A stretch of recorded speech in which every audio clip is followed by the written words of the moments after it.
کن کن چیزوں سے توبہ کرنا واجب ہے؟ اس کا مختصر جواب دو لفظوں میں ہے، تمام کبائر اور صغائر سے توبہ کرنا واجب ہے۔ وہ تمام گناہ جو کبیرہ بھی ہیں اور صغیرہ، سب سے توبہ کرنا واجب ہے۔ اب آپ نے گناہ کبیرہ اور گناہ صغیرہ کا نام تو سن رکھا ہے، اصطلاح بھی۔ اب پہلے کبائر کو لیتے ہیں، بڑے گناہ کیا ہیں؟ حدیث مبارکہ کی روشنی میں بعضوں نے کہا کہ 7 گناہ گنے کہ 7 گناہ کبیرہ میں آتے ہیں، بعضوں نے کہا کہ نہیں 9 گناہ کبیرہ ہیں، بعضوں نے کہا 11 ہیں، بعضوں نے کہا 17 ہیں گناہ کبیرہ۔ حضرت عبداللہ ابن عباس رضی اللہ تعالیٰ عنہ کے پاس قول پہنچا حضرت ابن عمر کا کہ انہوں نے گن کے بتایا یہ 7 گناہ کبیرہ ہیں۔ انہوں نے کہا کہ نہیں، گناہ کبیرہ تو 70 ہیں، گناہ کبیرہ تو 70 ہیں، خالی 7 کہاں سے ہو گئے؟ یہ عبداللہ ابن عباس رضی اللہ تعالیٰ عنہ نے فرمایا۔ الغرض کسی نے کہہ دیا کہ 700 گناہ کبیرہ ہے۔ اب اس کا سبب بیان ہوا کہ وہ گناہ کبیرہ عدد اتنا کیوں ہے؟ اس کی تعریف حضور سیدنا غوث العظم رضی اللہ تعالیٰ عنہ نے فرمایا کہ حضرت عبداللہ ابن عباس کہا کرتے تھے کل ما نہی اللہ عنہ فہو کبیر، ہر وہ چیز جس سے اللہ رب العزت نے منع کیا ہے وہ گناہ کبیرہ ہے۔ ہر وہ چیز، ہر وہ عمل، ہر وہ فعل جس سے اللہ نے منع کیا ہے وہی کبیر ہے، وہ گناہ کبیرہ ہے۔ اس لیے کہ اللہ منع کرے اور مومن اس کو صغیر سمجھے، چھوٹا گناہ سمجھے، تو گویا اس طرح اللہ کے امر اور نہی کی اہانت ہو گئی۔ اس لیے عرفاء اور اولیاء اور اہل اللہ اور صالحین یہ کہتے ہیں یہ تعین اپنی جگہ بجا، مگر جس نے اللہ کی طرف جانا اور اللہ کی قربت کو پانا ہے اسے سمجھ لینا چاہیے کہ ہر وہ چیز جس سے اللہ نے منع کر دیا وہ کبیرہ ہے، ہر وہ چیز جس سے اللہ ناراض ہوتا ہے وہ کبیرہ ہے، ہر وہ چیز جو اللہ سے دور لے جاتی ہے وہ کبیرہ ہے، ہر وہ چیز جو اللہ کے غضب کا باعث بنتی ہے وہ کبیرہ ہے۔ اس لیے اس کی تعریف کی گئی، وہ تعریف ان تمام امور پر حاوی آ جائے گی، یعنی اس کا احاطہ کر لے گی۔ تعبیر یہ ہے کہ ہر وہ گناہ جس پر حد مقرر کی گئی ہے، میں 4 تعریفیں دیتا ہوں، 4 تعریفیں ملائیں گے تو گناہ کبیرہ کا پورا مفہوم کلیئر ہو جائے گا۔ اس میں سے ایک قسم جس پر حد مقرر کی گئی، سزا، وہ بھی گناہ کبیرہ ہے۔ دوسری شکل، ہر وہ عمل، وہ گناہ یا فعل جس پر اللہ رب العزت نے کسی قسم کی آخرت کی سزا کی وعید سنائی ہے، دوزخ کی وعید سنائی گئی ہے، یا اپنے غضب کی وعید سنائی ہے، یا کسی بھی شکل میں اخروی زندگی کے عذاب کی اور سزا کی وعید سنائی ہے، وہ گناہ کبیرہ بن جاتی۔ ایک ہے حد جو عدالت نافذ کرتی ہے، ریاست نافذ کرتی ہے، باقاعدہ پنشمنٹ آپ کی ایگزیکیوٹ ہوتی ہے۔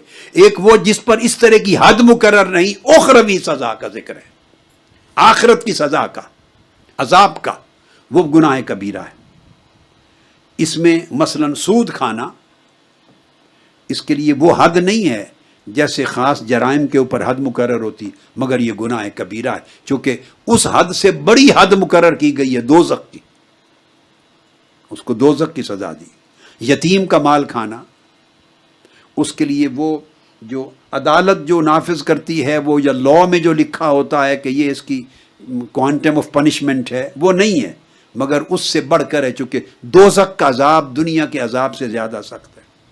یہ گناہ کبیرہ ہے۔ قطع رحمی، خونی رشتے کو کاٹنا، اس کی حق تلفی کرنا گناہ کبیرہ ہے۔ عقوق والدین، وہ اس طرح کی سزا نہیں جیسے چوری پر، ڈاکے پر، شراب پر، قتل پر، بدکاری پر حدیں مقرر کی گئی ہیں، مگر ان سے بڑی حد ہے قیامت کے دن آخرت میں عذاب آخرت کی، جہنم کی، حقوق والدین، والدین کی نافرمانی، یہ گناہ کبیرہ ہے، جادوگری گناہ کبیرہ ہے، چغلی گناہ کبیرہ ہے، جھوٹی گواہی دینا، یہ سارے امر یہ گناہ کبیرہ ہے۔ اس کے بعد تیسری وہ ہے ہر وہ چیز جس پر کتاب یا سنت، قرآن یا حدیث میں جس چیز کو حرام ٹھہرایا گیا ہو، کوئی فعل جس کو حرام ٹھہرایا گیا، اس پر حد کا ذکر آیا ہے یا نہیں، وہ گناہ کبیرہ ہے۔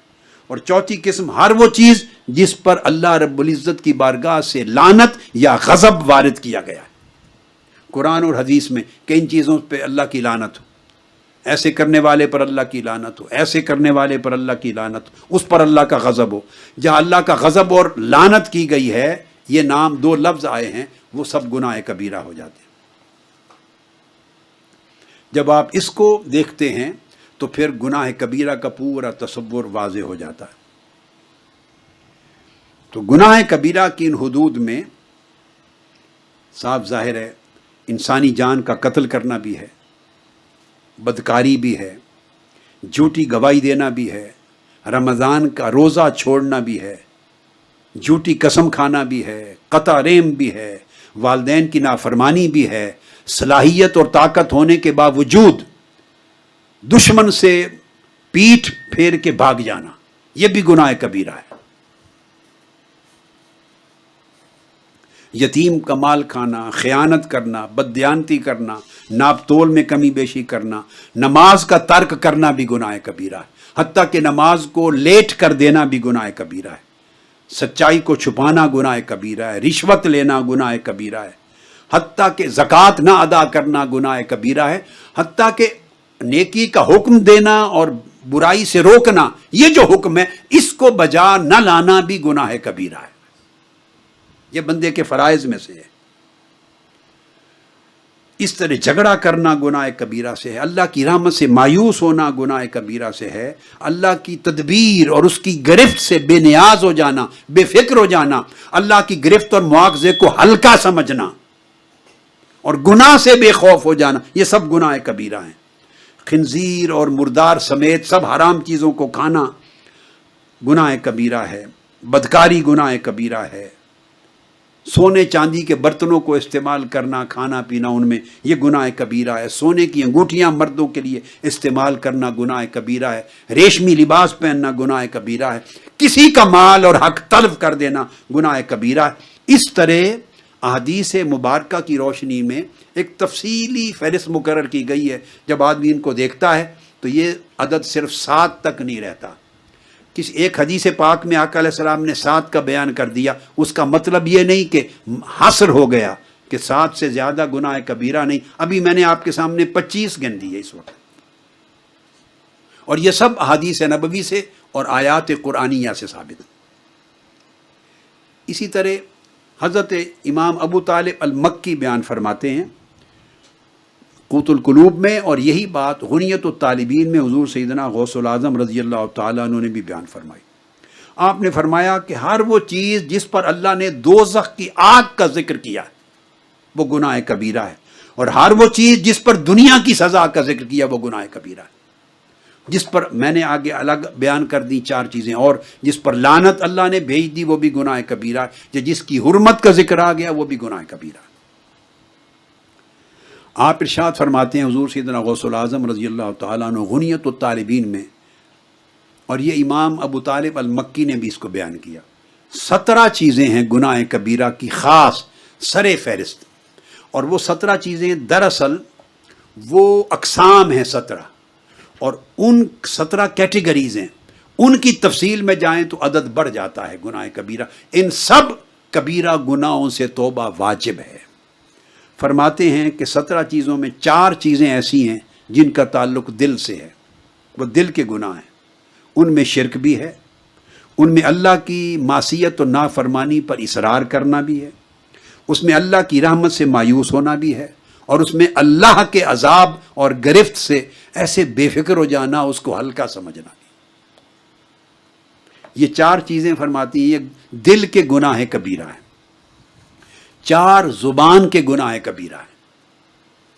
زبان کے جھوٹی گواہی دینا، کسی پاک باز بندے یا خاتون پر الزام تہمت لگانا، جھوٹی قسم کھانا جس سے سچ باطل ثابت ہو جائے اور باطل سچ ثابت کر دیا جائے، یا کسی کا مال لوٹ لیا جائے، یا کسی کے حق کے خلاف کوئی چیز اسٹیبلش کر دی جائے، یہ ایسی قسم ساری یہ بھی گناہ کبیرہ میں، اور جادو بھی گناہ کبیرہ میں۔ تو 4 زبان سے ہیں جو آدمی زبان کو استعمال کر کے فیل کرتا ہے۔ 3 گناہ ہیں پیٹ کے، گناہ کبیرہ، اس میں فرمایا شراب یا شراب جیسی اور حرام چیزیں کھانا پینا، اس طرح یتامہ کے، مساکین کے، ان کے مال اور حقوق کو کھانا، حق تلف کرنا، اس طرح سود یا سود کی طرح کی اور حرام جو مال و دولت ہے ناجائز طریقے سے کمایا گیا وہ کھانا۔ یہ 3 کیٹیگریز ہیں پیٹ کے گناہ کبیرہ کے۔ اب 4 کیٹیگریز جو دل کے گناہ کبیرہ، مثلا گناہ کے اوپر اللہ کی نافرمانی پر اصرار کرنا، تو وہ ایک گناہ نہ ہوا نا، تو وہ کسی قسم کی نافرمانی کا اصرار کرنا، وہ پھر پورا ایک سبجیکٹ ہو گیا۔ جب اللہ کی رحمت سے مایوس ہونا وہ کسی بھی معاملے میں ہو گیا، اللہ کے عذاب کو ہلکا سمجھنا، کسی بھی امر پر اللہ کی گرفت اور عذاب ہے، تو گویا ایک پورا سبجیکٹ آ گیا 4 عنوانات کے تحت۔ اس طرح 4 عنوانات کے تحت زبان کے گناہ کبیرہ آ گئے، اس طرح پیٹ کے گناہ کبیرہ آ گئے، پھر اس کے بعد انسانی اعضاء میں بدکاری کرنا اور اس کی اقسام گناہ کبیرہ، ہاتھوں سے ہونے والے گناہ کبیرہ، اس میں قتل بھی ہے، چوری ہے، ڈاکہ زنی ہے، سب آ جاتے ہیں۔ اور ایک ہے میدان جنگ میں حق کے لیے بندہ کھڑا ہے، لڑ رہا ہے، طاقت اور صلاحیت بھی ہے، ناجائز بغیر عذر کے بزدلی سے بھاگ جائے، یہ بھی گناہ کبیرہ ہے۔ اور ایک پورے جسم کی ہے، وہ نافرمانی والدین کی ہے، اور اس کی قسم کے ساتھ پھر اوروں کی نافرمانی بعد ازاں اس کے ضمن میں شامل ہو جاتی۔ یہ اقسام بیان کی گئی ہیں جن سے گناہ کبیرہ کی مختلف شکلیں جنم لیتی۔